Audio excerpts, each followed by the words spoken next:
আমার বন্ধু জ্যাক আমেরিকার একজন সুদক্ষ ডাক্তার। সে আমেরিকার বড় এক হাসপাতালে চাকরি করত।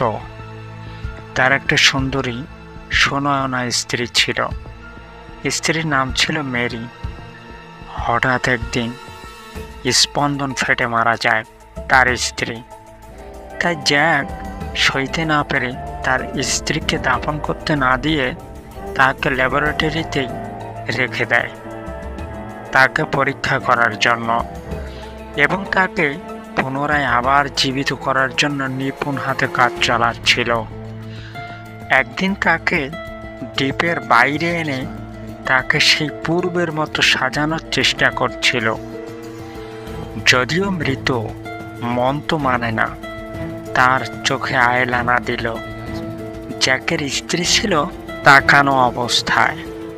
তারপর ব্যাগ থেকে লিপস্টিক বের করল এবং তার ঠোঁটে লাগিয়ে দিল। অনেক ডিজে থাকার কারণে ঠোঁট দুটি কালো হয়ে গিয়েছিল। সেটাকে লাল করার চেষ্টা করছিল এবং অনেকক্ষণ কথা বলছিল মৃত লাশের সাথে। তারপর চুলগুলো ভালো করে আউলে দিচ্ছিল। নিজের ভিতর একটি অন্যরকম উদ্দীপনা জাগ্রত হচ্ছিল। নিজেকে কন্ট্রোল করতে না পেরে মৃত স্ত্রীর সাথে ইস করে দিল। এবার ঠোঁটকে মুছে দিল এবং একটা কেমিক্যাল লাগিয়ে মুখটাকে ঢেকে দিল চাদর দিয়ে। এবার তাকে আবার ডিপে রেখে দিল ও অন্য দরজাটা বন্ধ করে দিল।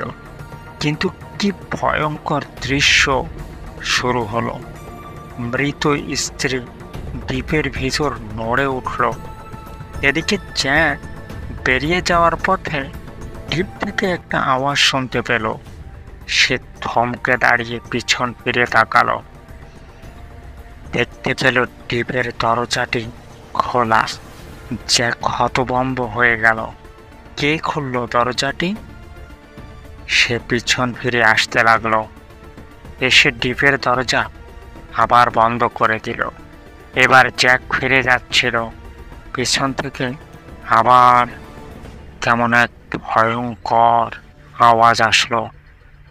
জ্যাক থমকে দাঁড়িয়ে পিছন ফিরে দেখল যে দ্বীপের দরজা আবার খুলে গেছে আর লাশের ডেরাজ অর্ধেক বেরিয়ে আছে। জ্যাক ভাবলো, এটা কি হচ্ছে আমার সাথে?